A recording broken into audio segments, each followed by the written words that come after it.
소아 심폐소생술에 대해서 이야기를 드리도록 하겠습니다. 신생아 심폐소생술과 성인 심폐소생술의 중간 정도 되는 연령대의 환자를 대상으로 하는 심폐소생술이고요. 오늘은 팔스 소아의 어드밴스 라이프 서포트에 대해서 이야기를 드리도록 전문 소아 소생술이라고 하면 이제 기본적으로 BLS가 된 상태에서 우리가 하는 것을 이제 어드밴스 라이프 서포트라고 이야기를 하죠. BLS가 제대로 되지 않은 상황에서는 ALS가 큰 의미를 가지기가 어렵고요. 물론 이제 현장에서 약물과 장비들이 없는 상황에서 하는 게 BLS라면 병원 상태에서 뭔가 보다 많은 기구들과 장비들과 약물을 사용을 하는 것, 거기에 해당하는 건 뭐 기도 관련한 거, 흡입 관련한 거, 그 다음에 지난 시간에 얘기 드렸죠. 에크모와 관련한 거, 모니터링, IV 라인, 플루이드, 드럭, 뭐 이제 이런 것들을 모두 포함을 하는 것들이 이제 BLS가 되겠죠.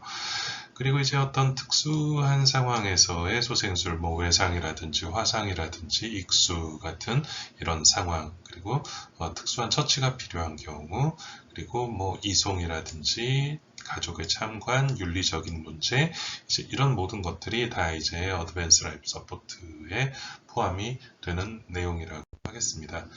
자, 팔스 안에 있는 PBLS, 그러니까 결국은 전문 소생술도 기본적인 기본 소생술이 제대로 된다라는 가정 하에서 시작을 하는 것이고, 소아의 생존사를 보면 성인과는 다르게 바로 이제 이런 부분이 있죠. 이제 안전벨트를 맨다.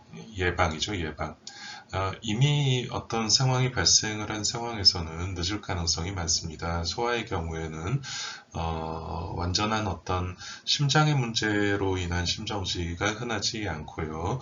보통 다른 것들이 많이 악화가 된 상황에서 마지막 단계에서 심정지가 오는 경우가 많기 때문에 결국은 예방 가능한 사망을 줄일 수 있는 예방 매우 중요하다. 이제 신속한 신고 필요하겠죠. 또 빠른 소생술 필요하겠죠.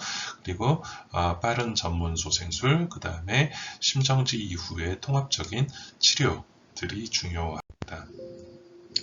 일단 성인과의 가장 큰 차이는 신생아와 영아에서는 호흡 부전, 영아에서는 영아 돌연사, 이제 이런 것들이 성인에선 없는 일이죠. 성인이 멀쩡하게 살다가 어느 날 갑자기 이제 사망을 하는 경우는 매우 드뭅니다. 그런 경우에는 대부분 심장의 문제라든지 어떤 뇌 혈관의 문제일 가능성이 훨씬 더 많은 것이고요. 1세가 넘어가게 되면 심정지의 가장 흔한 원인이 외상이 되겠습니다. 다 5세 미만의 소아에서 그러면은 이제 외상 중에서 익사가 두 번째로 많다. 영아 돌연사에서는 영아 돌연사 때 얘기를 드렸습니다. 예방 가능한 원인을 줄이는 것이 좋겠다. 뭐 여러 가지 원인들이 있을 수 있다라고 얘기를 드렸죠. 호흡 중추가 이제 성숙하지 못해서 그렇다. 또 롱큐티 같은 심전도의 어떤 이상을 타고난 것이 아니냐, 아니면은 학대라든지 다른 이유 때문에 죽은 것이냐. 그렇지만 일단 눕혀서 재우기와 같은 예방 가능한 것들을 줄이는 것이 매우 중요했고요. 그 다음에 이제 외상에 의한 사망을 방지하기 위해서는 소아용 카시트에 앉는 것, 이것이 이제 매우 중요합니다. 결국은 사고가 나서 사망을 하게 되면 그 다음에는 어떤 치료를 하더라도 우리가 제대로 회복시키기 어렵겠죠. 그래서 사고가 나기 이전에 이렇게 예방을 하는 것이 매우 중요하다.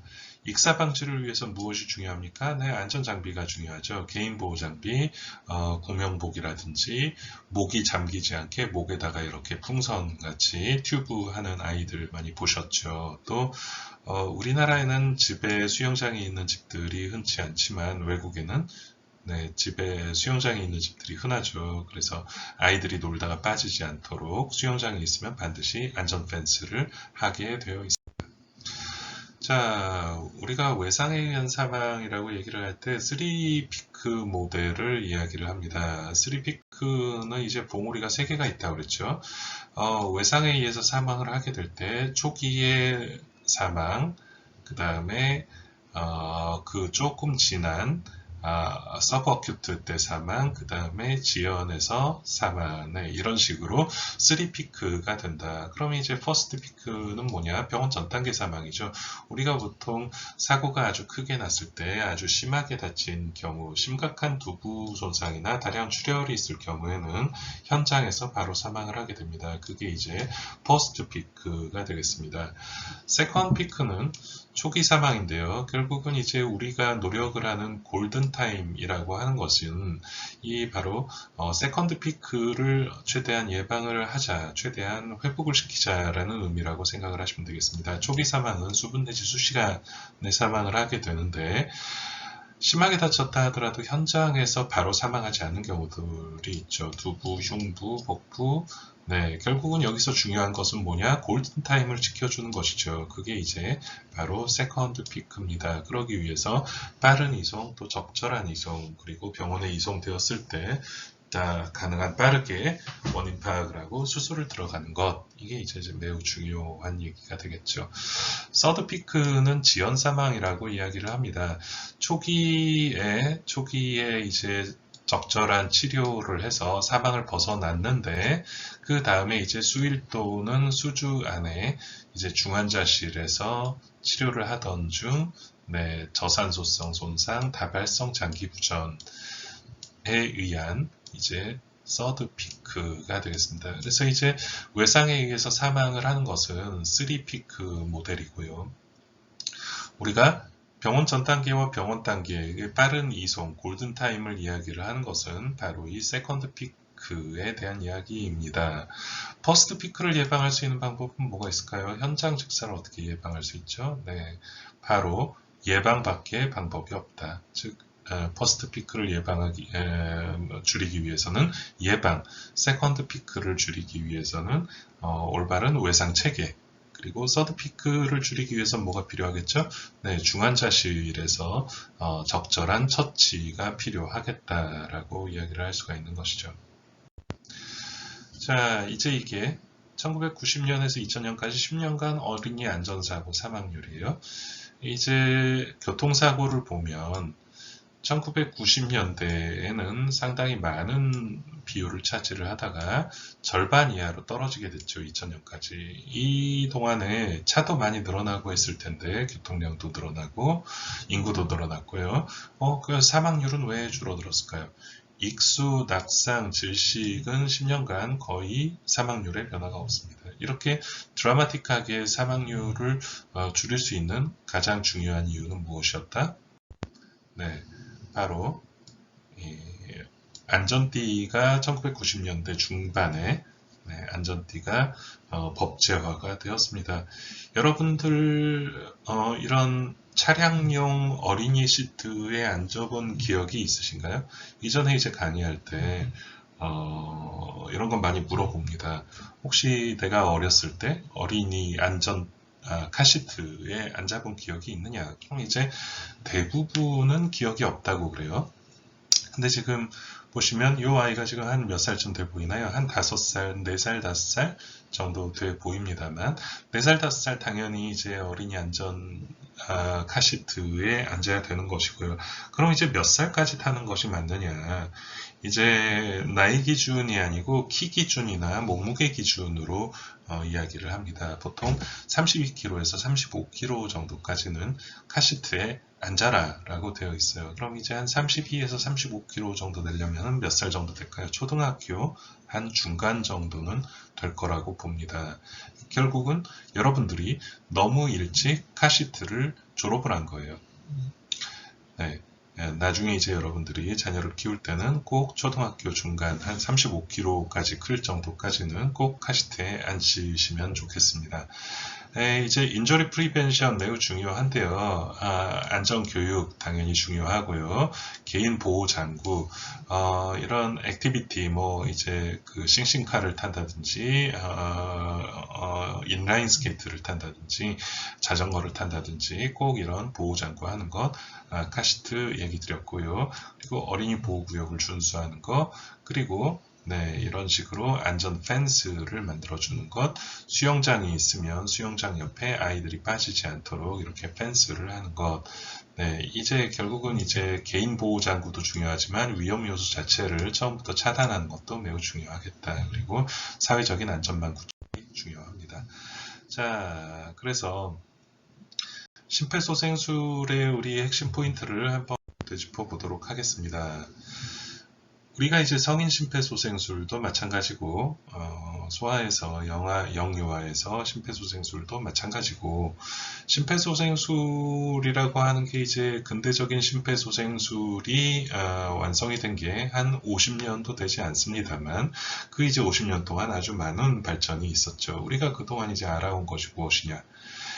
이왕 할 거면 가능한 빨리 해라. 네, 가능한 효과적으로 해라. 그럼 이제 효과적이라는 말이 어떤 의미인가 생각을 해봐야 되는데, 효과적이라고 하는 게 바로 실수를 최소화하는 것을 우리가 효과적이다라고 이야기를 한다. 그러면은 이제 우리가 CPR 할 때, 심폐소생술 할 때 어떤 실수들을 많이 하느냐? 자, 성공적인 전문소아소생술 시행을 위해서는 효과적인 기본소생술 BLS가 먼저 완성이 되어야 합니다. 그럼 효과적인 기본소생술이라고 하는 게 심정지 확인하고 가능한 한 빨리 소생술을 시작을 한다.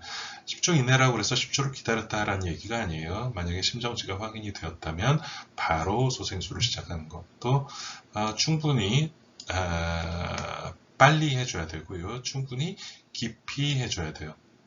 그리고 흉곽이 내려갔다가 완전히 올라올 때까지 이완을 시켜야 합니다. 그리고 중단하는 것을 최소화하여야 합니다.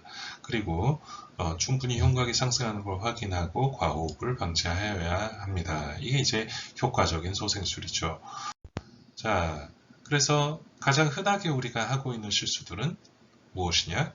네, 사실은 이 사람이 지금 심장이 멎었는지 아닌지를 확인하고 판단하는 것이 매우 어렵습니다. 이것은 비단 뭐 학생들뿐만이 아니라 일반인들뿐만이 아니라 의료진들에게도 어려운 일이에요. 그렇기 때문에 모니터링을 하는 거죠.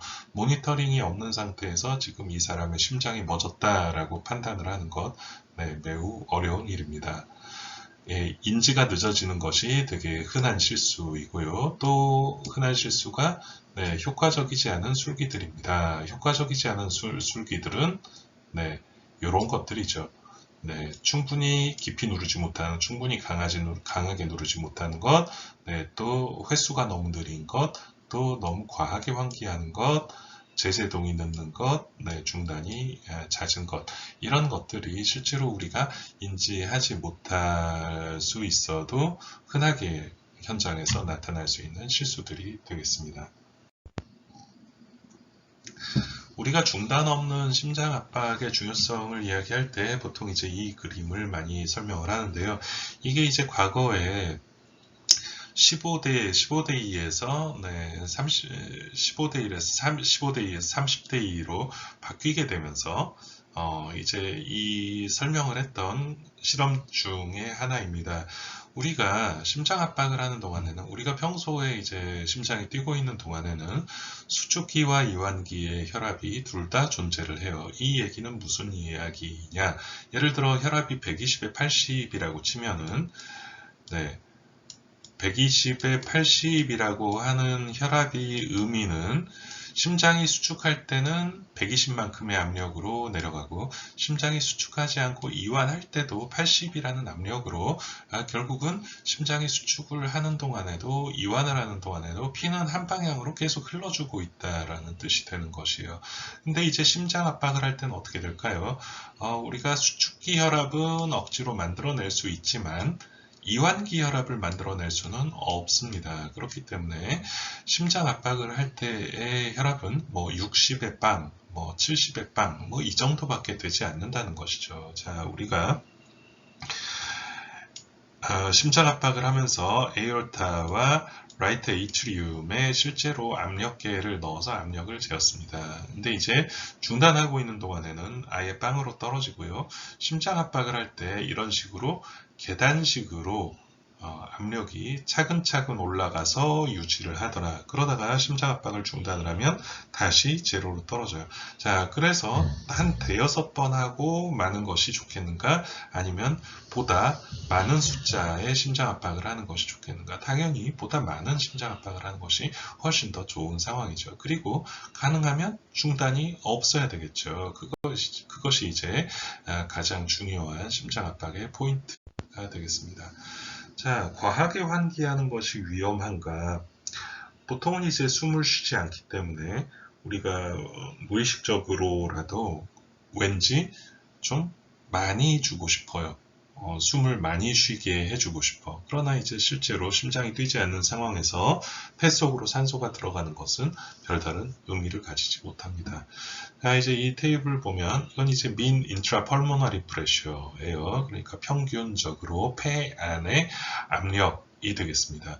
분당 12회 했을 때랑 20회 했을 때랑 30회 했을 때, 30회는 사실 너무 많죠. 이렇게 환기 횟수가 늘어나면 늘어날수록 폐의 압력은 어떻게 된다? 증가를 한다. 당연하겠죠. 너무 자주 환기를 시키면은 폐 안으로 공기가 많이 들어가니까 폐 안의 압력이 올라가겠죠.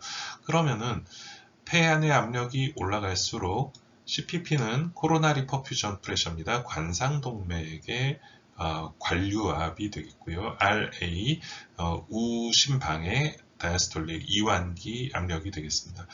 자, 폐 안의 압력이 올라갈수록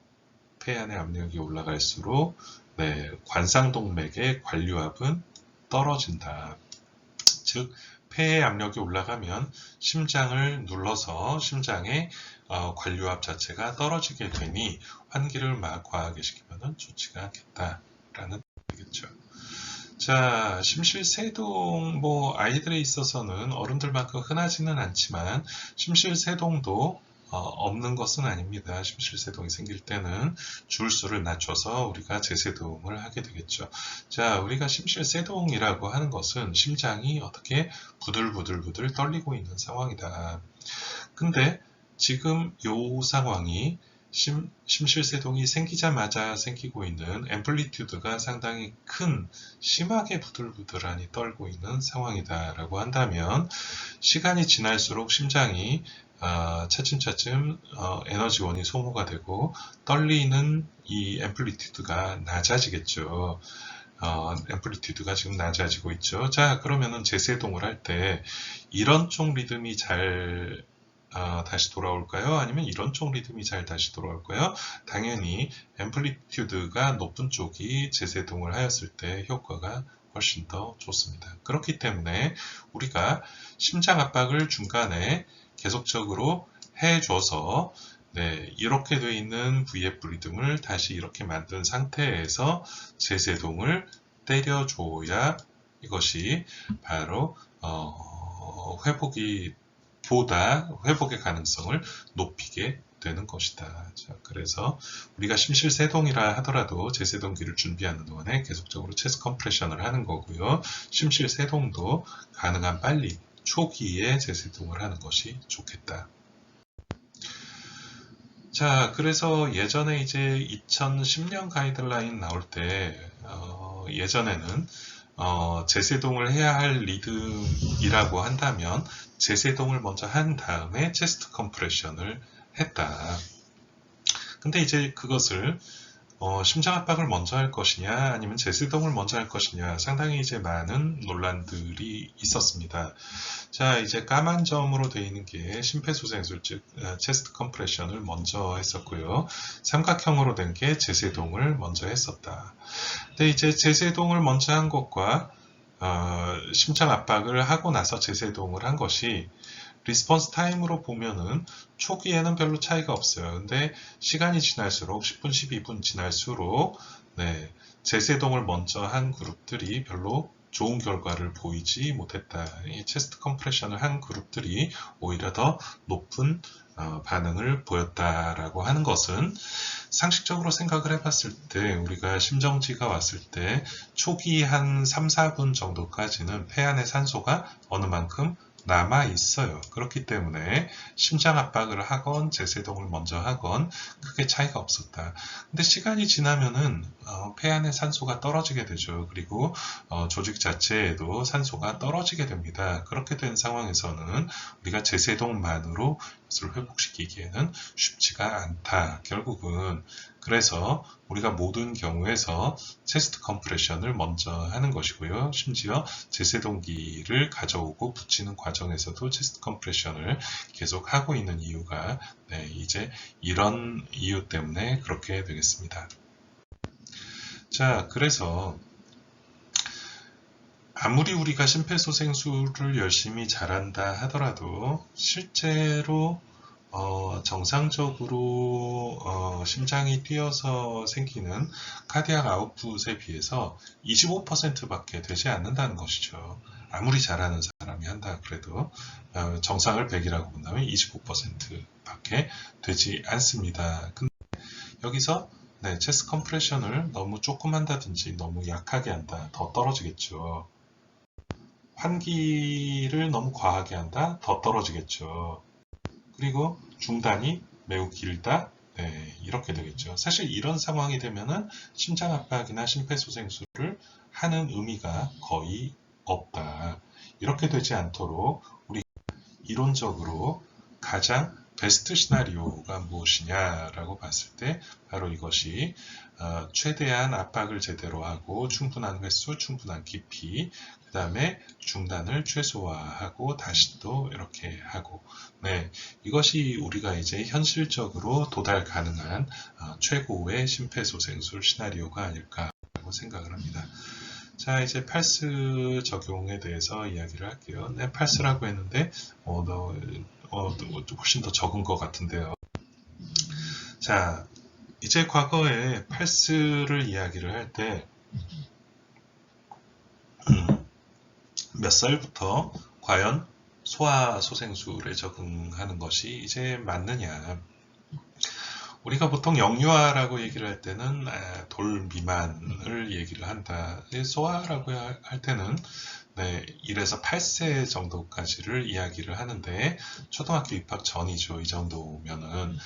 그래서 8세 이상에서는 성인하고 심폐소생술 지침이 동일해졌습니다.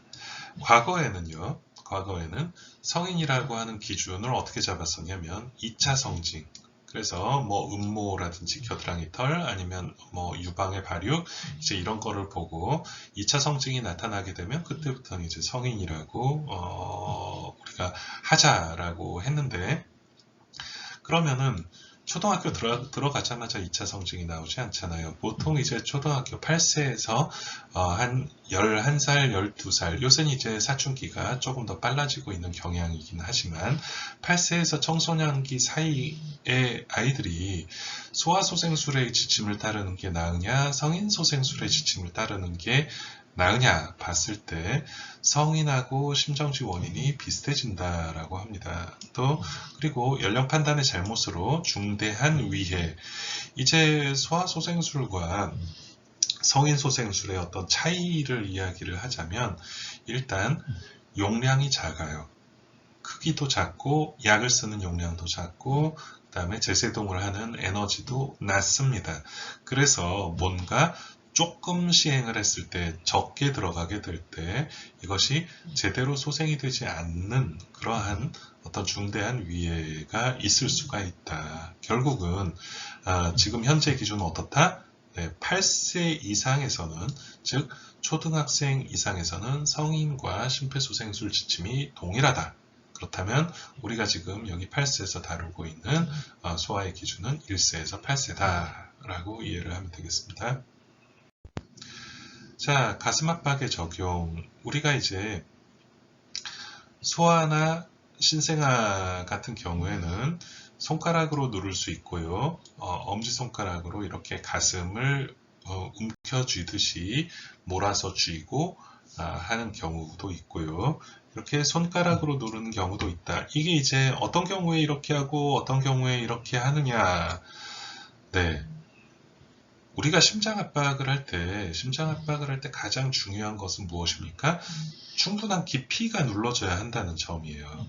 충분한 깊이가 눌러지기 위한 가장 적은 접촉면을 선택을 하는 것입니다.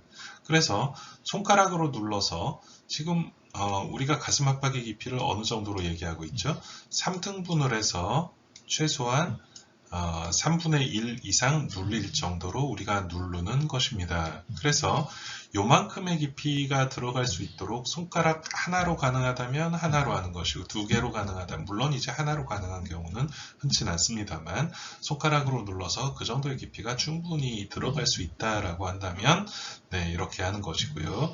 그리고 똑같이 손가락이라 하더라도 이렇게 가슴을 움켜쥐고 엄지손가락으로 누르는 게 가능하다면 그런 식으로 하게 되는 것입니다. 아니 왜 손바닥으로 누르면 안 되나요? 손바닥으로 눌러도 돼요. 그러나 중요한 점은 가슴과 닿는 접촉면이 최소화해야 한다는 것입니다.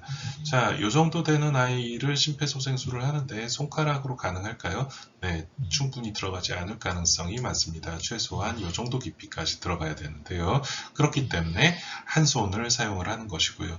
그럼 두 손을 사용하면 안 되나요? 두 손을 사용해도 됩니다. 그러나 가능한 깊이와 속도에 가장 적은 접촉면이라는 면을 기억하시면 되겠습니다. 지금 이 사진도 좀 잘못된 부분이 손가락이 가슴에 전체적으로 닿으면 안 돼요. 손바닥만 닿아야 합니다. 자, 브로슬로 테이프라고 아마 들어보셨을 거예요. 브로슬로 테이프는 바로 이런 식으로 되어 있습니다. 이런 식으로 접혀져 있어서 이걸 쭉 펴가지고 네, 한쪽을 머리끝에 대고 다른 쪽이 어디에 해당하는가를 봤더니 네, 바로 퍼플에 해당하네요. 그럼 퍼플에 해당하는 10에서 11kg, 네, 약 12개월에서 24개월 사이이다. 그러면 퍼플에 해당하는 여러 가지 장비들, 약물 용량들이 여기 이렇게 써져 있습니다. 그래서 우리가 이 아이한테 얼마나 약을 써야 할지, 어떤 장비를 써야 할지 이게 이제 판단하기 어려울 때 브로슬로 테이프를 꺼내서 길이를 재보면 레드에 해당하면 레드 칸에 있는 장비를 꺼내면 되고요.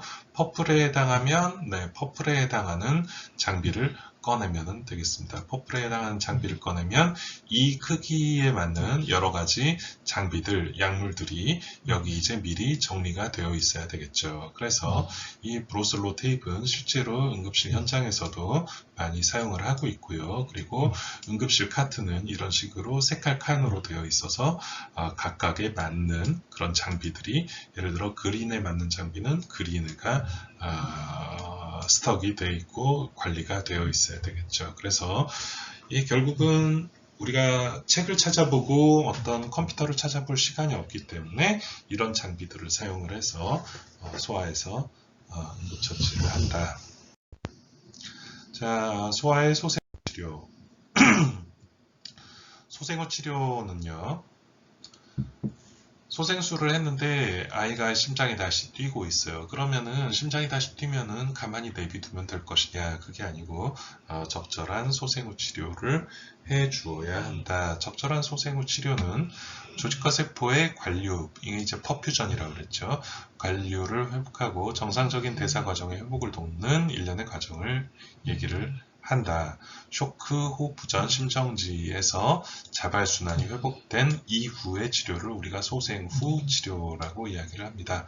소생후에는 당연히 불안정한 상태이죠. 그래서 자주 반복적으로 평가를 해줘야 하는데 중요한 목표는 우리가 뇌와 같은 중요한 장기에 산소가 제대로 가고 있는지 이제 이런 것들을 확인하는 문제이고요. 그리고 여러 가지 2차적인 손상들이 생길 수 있습니다. 그래서 소생되었다 하더라도 다발성 장기 부전에 빠질 수가 있어요. 그리고 왜 심정지가 생겼는가를 물론 우리가 알아내기 어렵겠지만 가능한 가능한 여러 가지 원인들을 체크를 해야 되겠고요. 그리고 가장 좋은 혈액학적 상태라고 한다면 이제 바이탈 사인이 되겠죠. 맥박, 호흡, 네, 혈압 이런 것들. 그래서 다음에 치료 또는 검사를 시행할 수 있는 안정적인 상태로 만드는 것. 이것이 이제 소생 후 치료가 되겠습니다. 자, 소생 후에 그럼 호흡기 관리를 어떻게 할까요? 일단은 모니터링 해야 하는 것은 동맥혈 산소 분압 측정. 네, 이거 이제 손가락에다 끼우는 그런 거 있죠. 손가락에다 붙이는 테이프로 된 것이 있고요. 아이들은 사이즈가 적기 때문에 손가락에 붙이는 경우도 있고, 귓볼 같은 데 붙이는 경우도 있고, 발가락에 붙이는 경우도 있고, 네, 요새는 또 이마에 붙이는 것들도 나오고 있습니다. ETCO2, 이것은 기도삽관을 했다면 기도삽관 튜브에다가 연결을 해서 할 수가 있겠죠. 또 동맥혈 가스 분석 같은 것도 여러 차례 해야 되기 때문에 동맥 라인을 잡는 것도 중요한 모니터링의 방법이 되겠습니다. 인투베이션을 한 상태에서는 튜브 위치가 제대로 되었는지 확인해야 합니다. 성인에 있어서는 우리가 대략적으로 가늠하는데 어려움이 없어요. 근데 아이들 같은 경우에는 성대의 위치도 다르고요. 또 후두개도 크고 또 기관 자체가 상당히 이제 위에 위치를 하고 있기 때문에 TB 인투베이션 튜브의 마지막 끝이 어디까지 내려가 있는지 엑스레이를 찍거나 확인을 해야 하고요. 또 이제 아이들은 깔때기 모양이어서 커프가 없는, 그러니까 풍선이 없는 튜브를 사용한다 얘기 드렸기 때문에 그런 경우에 이제 잘 고정이 되지 않고 우리가 엠브를 짜거나 이송하거나 뭐 자세를 바꾸거나 하는 과정에서 이것이 더 들어가거나 빠지는 경우들이 있을 수가 있어요. 그래서 꼭 정확한 위치와 안정성을 체크해야 합니다. 매우 중요합니다. 자, 그래서 우리가 이렇게 혼자 숨을 쉬지 못하기 때문에 메카니컬 벤틸레이터라고 하는 환기 보조 장치를 달아요. 근데 기계 자체는 전혀 문제가 없고 한데 갑자기 호흡이 안 좋아진다 라고 한다면 아이의 상태가 안 좋아서 그럴 수도 있겠지만 의외로 튜브가 빠지거나 맥히거나 이런 경우들이 매우 많아요. 그리고 장비에 결함이 없는지를 꼭 확인을 하여야 한다. 자, 기계 환기를 할 때 당연히 이제 매우 고통스럽습니다. 정상적인 의식 상태를 가지고 있는 사람이 기도삽관을 하고 기계 환기를 한다라고 하는 건 매우 힘든 일이고요. 그렇기 때문에 우리가 NM 블로커, 뉴로머스큘라 블로커 내지는 진통제 내지는 벤조다이아제핀 같은 진정제를 사용을 해서 의식을 떨어뜨린 상태에서 기계 환기를 적용하는 경우들이 매우 많습니다. 영하는 분당 30회에서 40회, 소화는 20에서 30회, kg당 1ml가 1회 호흡량에 적절하겠습니다. 위팽창을 예방하기 위해서 비위관 삽관하는 것이 좋겠고요. 또 심혈관계 기형과 심장에 어떤 구조적인 문제가 있는지를 심장 초음파와 같은 방법으로 체크를 하는 것이 좋겠습니다. 자, 심혈관계 관리는 주로 이제 맥박과 혈압인데요. 이제 맥박, 혈압, 산소 포화도는 지속적으로 5분마다 보다도 훨씬 더 자주 감시를 해야 할 테고요. 조직 관리가 적절하지 않은 경우에는 모세혈관 재충전 시간이 떨어지게 됩니다. 그리고 말초 맥박이 잘 이제 축지가 되지 않고 의식이 떨어지고 사시가 차가워지고 빈맥, 요량 감소, 저혈압 등의 결국은 이 모든 것들이 뭡니까? 바로 쇼크 증상이죠. 관류가 떨어지게 되면 쇼크 증상에 빠지게 된다. 소생술 후에 자발순환 회복 시에는 저혈압이 매우 흔하게 동반이 됩니다. 심장 자체가 정신을 못 차리고 있어요.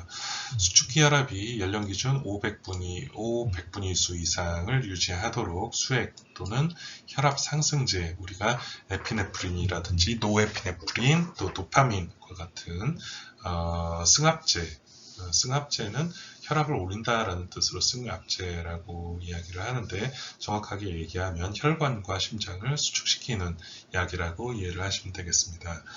그래서 이제 결국은 이 관류라고 하는 게, 퍼퓨전이라고 하는 게 혈액 공급이 제대로 되는가, 또 혈액을 통해서 영양분이 제대로 공급되는가, 이것을 이제 모두 포함하는 이야기이거든요. 장기로 그러면 피가 제대로 가고 있는지 아닌지를 우리가 판단할 수 있는 되게 중요한 지표가 무엇이냐? 바로 소변량입니다. 소변이 제대로 나오고 있다라고 하는 뜻은 피가 장기로 제대로 공급이 돼서 영양분을 주고 노폐물을 다시 수거를 해서 콩팥에서 걸러져서 나오는 것이기 때문에, 결국은 내장의 기관들의 관류를 우리가 간접적으로 알 수 있는 되게 중요한 방법은 유린 아웃풋이 되겠다. 자, 인트라오세우스를 결국은 라인을 잡아보고 라인이 잡히지 않으면은 결국은 골내 주사를 사용을 해야 되는데요. 이 골내 주사는 우리가 소생술을 할 때는 일시적으로 사용을 할 수는 있습니다만, 이것을 지속적으로 뭐 일주일, 2주일 이렇게 사용을 하는 것이 아닙니다. 감염의 우려가 있고요. 골절의 우려가 있습니다. 뼈에 감염이 생기게 되면은 이것은 평생토록 골수염을 안고 살아가야 되기 때문에 우리가 최소한으로 사용을 하고, 중심정맥이 확보가 된다면 인트라오세우스는 제거를 하는 것이 맞겠습니다. 그리고 왜 심정지가 왔는지에 대한 여러 가지 검사들을 시행을 하는 것, 이런 것들이 이제 소생술 후의 심혈관계 관리가 되겠습니다.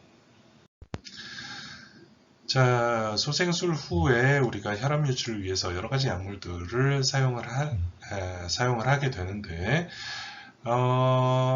도부타민, 도파민, 에피네프린, 노에피네프린, 뭐 이제 이런 것들이 이제 우리가 주로 사용을 하게 되는 승합제 내지는 혈관 수축제가 되겠고요. 니트로프루사이드 같은 경우는 혈관을 확장시키는 것입니다. 혈관을 확장시켜서 혈압을 떨어뜨릴 때 이제 사용을 하게 되는 것이고요. 이 각각의 용량들을 여러분들이 다 외우고 있을 필요는 없겠지만, 이러한 약들에 보다 좀 익숙해져야 할 필요들은 있어요. 이런 약들이 이제 각각의 어느 만큼의 이제 차이들을 가지고 있습니다. 간단하게 이제 몇 가지만 이야기를 드리자면은, 바소 컨스트릭터, 바소라고 하는 게 혈관이라는 뜻이고요. 컨스트릭터라고 하는 건 수축한다라는 뜻입니다. 여기도 이제 바소죠. 혈관을 다일레이터니까 이건 이제 확장을 시키는 거고요. 우리가 이노트로픽이 있고 크로노트로픽이 있습니다. 이노트로픽과 크로노트로픽은, 이노트로픽이라고 하는 것은 혈압을 올릴 때 우리가 이노트로픽이라고 이야기를 하고요. 크로노트로픽이라고 하는 것은 맥박을 빠르게 만드는 것을 크로노트로픽이라고 합니다. 그래서 각각의 약에 따라서 이 능력들이 약간씩은 달라요. 도부타민 같은 경우에는 이노트로프, 혈압을 올리면서 바소다일레이터, 혈관은 오히려 확장을 시키는 작용을 합니다. 그렇기 때문에 우리가 도부타민 같은 경우에는 심부전 같은 경우에 이제 자주 사용을 하게 되고요. 도파민 같은 경우에는 이노트로픽이면서 크로노트로픽, 맥박도 같이 빠르게 만드는 것이고요. 우리가 심폐소생술 때 사용하는 에피네프린은 혈압을 올리고 맥박을 늘리고, 그 다음에 로우 도즈냐 하이 도즈냐에 따라서 로우 도즈에서는 바소 다일레이션을 시키기도 하고 하이 도즈에서는 바소 컨스트릭션을 시키기도 한다. 이렇게 각각의 약물에 따라서 약간씩의 차이가 있기 때문에 적절한 약물을 선택하는 것은 뭐 의료진의 몫이 되겠습니다. 자, 브레인 리소시테이션, 뭐 요새 이제 많이 좀 관심을 가지게 되는 분야이고요. 예전에는 뭐 심장만 다시 뛰면 됐다라고 생각을 하지만, 지금은 이제 다시 심장이 뛴다 하더라도 적절하게 뇌 기능이 다시 유지가 되어야 제대로 산 것이다 라는 개념이 더 커졌죠. 소생술의 1차적인 목표는 일단 심장이 뛰어야 돼요. 그래서 심장이 뛰어야 되는데 심장이 뛰어야 되는 이유가 뭐냐 생각해 보면 바로 뇌 기능의 유지입니다. 뇌 기능이 유지가 되지 않으면 심장이 뛰지를 않죠. 왜냐하면 심장이 뛰는 것, 또 숨을 쉬는 것, 이 모든 것들이 무엇의 기능입니까? 뇌의 기능이죠. 결국은 혈압이 다시 유지가 돼서 혈액이 공급이 돼서 뇌가 다시 살아나는 것, 네, 뇌가 기능을 유지하는 것, 이것이 브레인 리서시테이션의 개념입니다. 2차적인 신경계 손상을 예방할 수 있는 여러 가지 방법들이 고민 중입니다. 과호흡이나 과환기는 예후에 좋지 않은 영향을 주고요. 그렇기 때문에 이 브레인 리서시테이션의 가장 핫한 이슈라고 할까요? 최고로 많이 이제 연구가 되고 있는 게 바로 TTM이 되겠습니다. 타겟 템퍼레처 매니지먼트. 이게 이제 목표 체온 유지요법, 쉽게 말하면 저체온법이 되겠습니다. 만약에 이제 저체온법을 할 수 있다면 좋은데 할 수 있는 상황이 안 된다 하면 일단 열이 나는 것은 방지를 하자. 이게 이제 매우 중요한 컨셉입니다. 열이 나게 되면 뇌 기능에 추가적인 손상을 줄 수가 있다. 그래서 낮추지 못할 바에야 최소한 높은 고열 상황은 피하는 것이 좋겠다. 자, CPC라고 합니다. 세레브랄 퍼포먼스 카테고리. 그래서 우리가 신경학적 예우 단계를 CPC 스케일이라고 하는데 1단계에서 5단계까지 1단계가 제일 좋은 것이고요. 의식이 명료하게 아주 경미한 손상만 남은 경우 1단계라고 얘기를 하고요. 5단계는 뇌사 상태를 이야기를 합니다. 뇌사 상태라고 하는 건 기계의 도움 없이는 숨도 쉬지 못하고 모든 반응이 없고 그리고 뇌파가 완전히 기능 자체를 하지 않는 단계. 이게 이제 5단계. 중간 단계는 모더레이트, 시비어, 코마. 그래서 식물인간은 우리가 5단계가 아니라 4단계입니다. 간혹 가다가 식물인간하고 뇌사하고 헷갈리시는 분이 있는데 카테고리 상으로는 4단계와 5단계 차이는 있습니다. 자, 신장하고 위장 관계. 신장은 결국은 이제 소변이 나와야 되니까요. 요량을 유지하기 위해서 시간당 킬로그램당 1cc 정도. 그렇다면 10kg짜리 아이라고 한다면 10kg짜리 소아라고 한다면 시간당 10cc 이상은 나와야 되겠죠.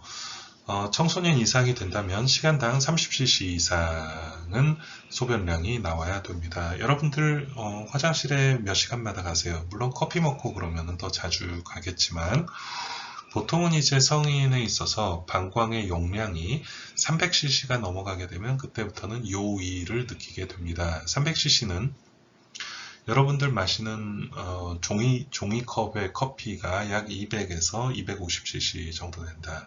그 이상의 소변이 방광에 차게 되면 그때부터는 화장실을 가고 싶다라고 하는 요의를 느끼게 됩니다.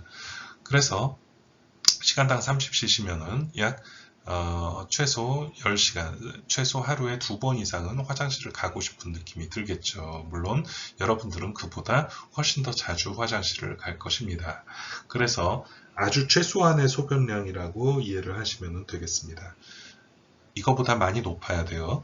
요량의 감소는 관류가 좋지 않고 혈압이 떨어져도 당연히 소변량이 떨어지죠. 근데 콩팥 자체의 어떤 2차적인 다발성 장기 부전의 일환으로 콩팥이 나빠지고 있을 수도 있습니다.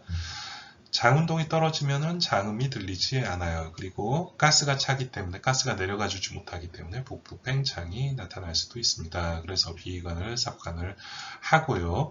그러면은 소생술을 시행해서 심장이 뛰게 되면 그때부터는 먹여도 되나요? 네, 그렇지 않습니다. 위장관을 통한 영양 공급이 어렵습니다. 왜냐면은 우리가 몸이 쇼크 상태에 빠지면 혈액 공급이 중요한 장기로 집중이 됩니다. 그렇기 때문에 장으로 가는 혈류량은 매우 줄어들게 됩니다. 소화가 제대로 될 리가 없죠. 그런데 비위관을 통해서 음식물을 주게 되면 그 음식물 자체가 장에 되게 부담을 줄 수가 있는 거죠. 그렇기 때문에 이러한 경우에는 IV 라인을 통해서 영양을 공급할 수 있는 방법, 그래서 위장관 부담과 부작용을 예방을 해주는 것이 좋겠다. 자, 예후의 예측인자는 이제 뭐 얼마나 나아질 것이냐는 치료를 해봐야 알지만 대부분 이제 24시간 이내에 동공만사를 보이는 경우에는 생존율이 매우 이제 높다. NSE라든지 S100B 같은 것을 우리가 추정을 해서 예후를 추정을 하기도 합니다. 뇌파 검사도 도움이 될 것으로 기대를 합니다. 근데 CT라든지 MRI 같은 것은 어떤 뇌에 병변이 있는 경우에는 도움이 되지만 예후와는 별로 상관은 없더라. 네, 제일 중요한 것은 적절한 심폐소생술 그리고 심정지 기간이 얼마나 짧은가, 이것이 이제 예후와 밀접한 상관이 있습니다. 자, 마지막으로 이제 윤리적인 문제들에 대해서 이야기를 드릴게요. 자율권의 존중이다. 우리가 이제 소아, 특히 이제 영유아나 소아에 대해서 심폐소생술을 할 것이냐 말 것이냐, 이 부분이 어떻게 보면은 좀 사회윤리적인 측면이 매우 강합니다. 이것은 이제 법적으로나 윤리적으로 되게 중요한 사회적 가치를 가지고 있거든요. 왜냐하면 이제 성인이 아니고 보호자가 결정을 해야 하는 것이기 때문에 그렇습니다. 미성년자이기 때문에. 자, 결국은 이제 법정 대리인, 주로 이제 부모가 되겠죠. 결정을 해야 되는데 소생술을 할 것이냐 말 것이냐, 아니면 소생술을 중단할 것이냐. 자, 그래서 이제 결정을 하기 위한 어떤 근거들이 있어야 되겠죠. 그게 이제 현재 정확한 상태, 지금 어떤 상태고, 이거 이제 어떤 예후를 보일 것이고, 그리고 어떤 치료 방법이 있고, 그리고 어떤 위험성이 있는지를 당연히 알아야 되겠죠. 그리고 보호자가 이 상황을 정확하게 이해하고 있는가도 매우 중요합니다. 뭐 특정한 상황에서 이해를 하지 못할 상황일 수도 있죠. 뭐 심하게 음주 상태라든지, 아니면 의식이 없다든지, 아니면은 좀 치매라든지, 그럼 인지 기능에 장애가 있는 경우도 있을 수가 있겠습니다. 의료진은 권유를 하는 것이 아니고 결국은 보호자가 선택을 하는 것이에요. 다 이야기를 해주고 보호자분 어떻게 하시겠습니까? 라고 선택을 해야 되겠죠. 하지만 이제 우리가 심폐소생술을 하고 있는 상황에서 과연 이거를 다 이야기를 해줄 수가 있을까요? 왜 우리도 모르는데. 상황 자체는 지금 심장이 뛰지 않고 지금 우리가 심장 마사지와 구조호흡을 하고 있는 상황인 것밖에 모르는 거잖아요. 왜 생겼는지도 알 수가 없고 열심히 하면 돌아올지도 알 수가 없고, 네, 결국은 심폐소생술 상황에서는 우리가 정확한 설명을 하기가 쉽지는 않은 일이다. 그러나 이제 아주 특정한 경우에 만성질환을 가지고 있거나 아니면 선천성 기형을 가지고 태어난 환자, 네, 보호자가 포기하는 경우들이 의외로 많아요. 치료비와 관련한 문제들도 되게 많고요. 또 치료를 해서 다시 심장이 뛴다 하더라도 오래도록 살아남기 어려운 어떤 특정한 질환을 가지고 있는 경우에는 포기하는 경우들이 매우 많습니다. 결국은 중요한 것은 누가 결정을 하느냐? 결국 보호자가 결정을 해야 되는 문제예요.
뜻으로 시작하는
소생